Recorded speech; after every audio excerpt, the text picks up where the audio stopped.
Hi everybody and happy Monday. So if you've watched my last couple of vlogs, I have been in a little bit of a rut or a slump or a period of lack of motivation or maybe even a period of burnout. So I am using this week to kind of slowly but surely get back on track. I have a feeling that a lot of you might be feeling similar ways. If not right now, then at some point during this very weird and emotionally exhausting time period that we live in. So I figured I'd take you guys with me and sort of talk about that a little bit more than I really ever have. So yeah, it's Monday. It's a nice fresh start. So I am going to do a couple things to signal to my brain and my body that it is a fresh start. So I'm going to make the bed, take a shower, and then come up with my high priority list of to-do items and get on that.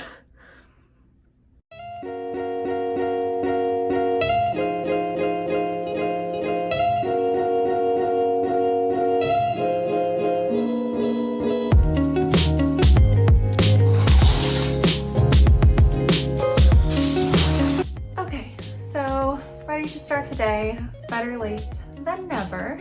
My bullet journal has not been getting as much love recently, so first thing I'm gonna do is just go through for the week and prioritize my to-do list, because this is a little bit of a sort of survival mode type thing, but I have to make sure that the highest priority things get done, even if that means it's at the expense of some lower priority things.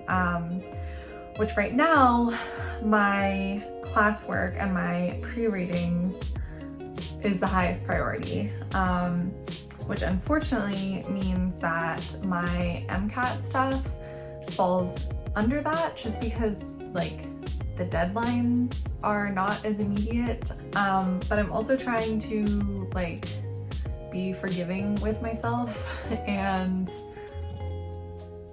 not be too hard on myself for not getting things done the exact way or the exact time that I want to. So yeah, be nice to yourself and let's have a good week.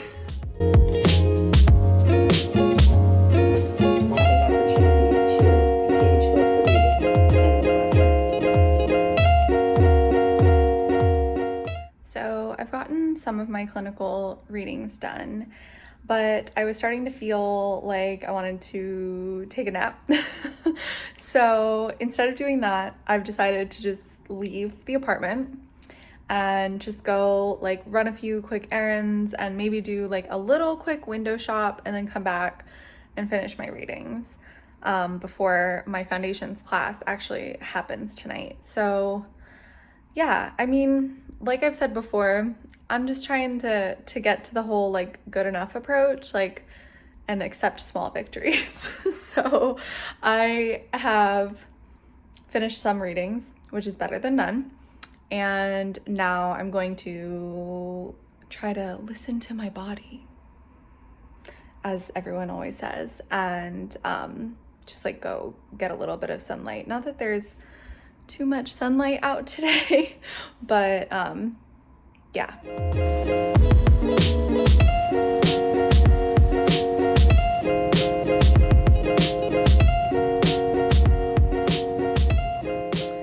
Okay, so I finished my clinical readings and then I did my foundations class and then I watched some British Bake Off and now I'm doing nighttime skincare and going to sleep. So overall, it's been a pretty good, productive day. And we'll just try to do that again tomorrow. So the Wednesday morning update is that I woke up pretty early this morning to go to a reproductive ethics coffee talk. So my program had they they have a bunch of, they call them coffee talks on different topics, just, you know, at various times throughout the week. And they have like guest speakers, basically kind of trying to like make up for the fact that we can't, you know, have that like natural, organic type of conversation or like events and things with other faculty since we're not in person. So I was a little iffy on going because it's like kind of like an extra thing that takes like extra mental energy. But I'm glad that I did.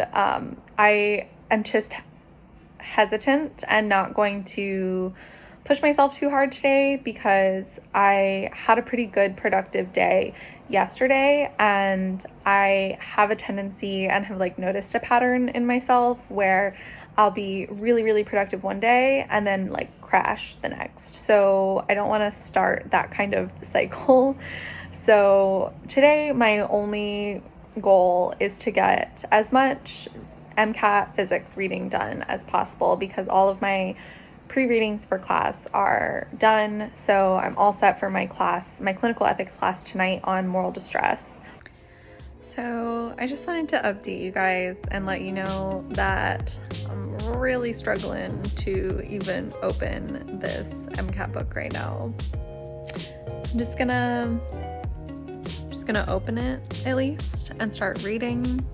And even if I don't take notes while I'm reading, at least reading is better than nothing.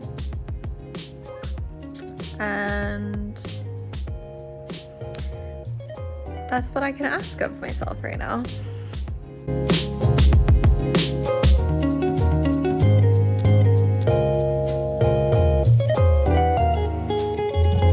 So I did some reading on dynamics and forces for MCAT physics, and now I'm about to start my clinical ethics class on moral distress.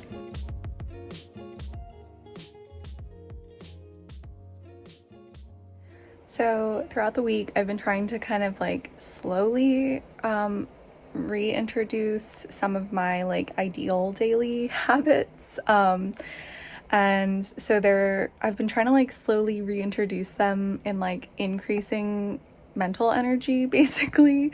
So like there's certain things that I prioritize above others. So like my skincare routine and you know, just being conscious of what I eat, like I prioritize those over actually like physically working out or going to the gym or something like that. Not because like going to the gym and working out aren't important, but just because that takes more like mental energy for me. And so when I'm trying to get out of a rut like this, I don't want to like overdo it and overcompensate kind of. So today I'm going to do like a 10-minute like stretch video with Obey, and then maybe tomorrow I'll do a quick workout video.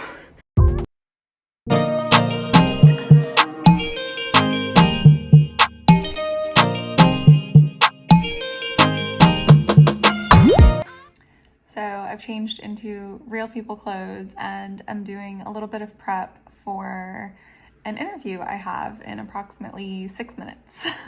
So yeah, hopefully it goes well. Okay, so I think my interview went well. So wish me luck. But now I'm basically just going to like take a break. After I did my like stretching video, I have been like working on some physics notes for MCAT stuff. So I'm gonna take the next like hour break to eat lunch and stuff, and then I have my first appointment with a new therapist. So I was debating whether I was going to share that or not, and then I was like, you know what? We need to destigmatize mental health. So I have always been of the mindset that there doesn't have to be anything like wrong with you to go to a therapist, and that like most, if not everyone, should go at least at some point in their life, even if it's just to like learn more about yourself and your relationships. So I also want to recognize, though, that I know that access to mental health can be a big issue, and there are a lot of either insurance, financial, cultural, all kinds of different barriers in the way to that. And I can only speak to my experience as a cis white female. So I definitely want to acknowledge that and give that sort of disclaimer to my statement that I feel like therapy is great, because I know that obviously there are a lot of different factors, whether socioeconomic, racial, gender identity, various things like trauma with seeking medical care and with the healthcare system in general. So I definitely want to acknowledge that. And I'll try to link some resources down below that I might not be able to speak to as well with my lived experience, but that hopefully might be helpful for some people if you are interested. So definitely check out the description box. So it's been a pretty chill Friday morning. I completed all of my morning time habits, my skincare, reading the news, doing the crossword. I haven't stretched yet, but I will do that. And then I have been working on trying to finish these physics notes. So basically I had set a goal for myself to in my MCAT book get to page get halfway through the physics section, which would be to page 33. And so for reference, I'm on 27 now, and I refuse to go into next week with physics stuff still hanging over me. So I have just finished all of the energy and work notes and reading. And so later tonight / maybe even this weekend, if that's what it comes to, I have to finish the sections on momentum and rotation. So if you're interested in that kind of stuff, that's what's going on. But for right now, I'm going to take a little break for another coffee talk that my program's having. This one's called "Is Bioethics a Job?" So I can tell you a little bit about kind of my path, because that's sort of how I figured out how to have bioethics be part of my job, and with the caveat that there is not a well laid out path for this, and that's one of the reasons that I wanted to kind of do this, because there's more and more training programs in ethics. We love a good excuse to get dressed like a real person in this COVID era, and honestly still surprised that I can even do my makeup. But yeah, so gonna end my Friday night on a fun note and get back to it tomorrow pretty much. So it is finally the weekend, and I hope you all have enjoyed sort of going through the journey that was this week with me, and hopefully it has made you all feel a little less alone in all of this craziness. It is completely normal and probably even expected to feel a little off and have lack of motivation during all of the craziness that's going on right now. And if you're a student and you're doing online classes, that is so tough. It is isolating and draining, and Zoom fatigue is real. So I just kind of, throughout my week, and what works best for me is I just kind of, piece by piece start reincorporating my daily habits in a way that takes increasingly more mental energy, and sticking to those things that are really important to me and kind of make me feel good about myself day to day. So for me, that's skincare, making the bed in the morning, that kind of thing, I think can be a really small step that if you can kind of force yourself to do those little things like that, it can end up snowballing a little bit and help you feel a little bit more motivated to do some medium-sized things.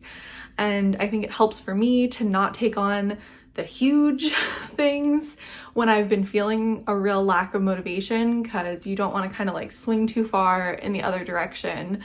But I really think that just being attuned to how you're feeling and what works best for you is really, really important. I have started tracking my mood in my bullet journal, which I think has been kind of really helpful for me to see some patterns and things like that. So you can definitely do that virtually too. There's tons of apps that do that kind of thing.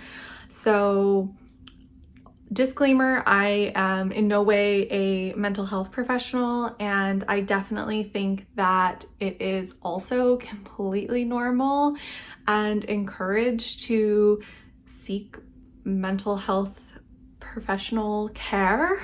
Like I said earlier, I don't think that you should feel embarrassed or ashamed or any of those types of feelings for seeking help when you feel like you need it, or even if you're not sure if you need it. I think that that is a great thing personally.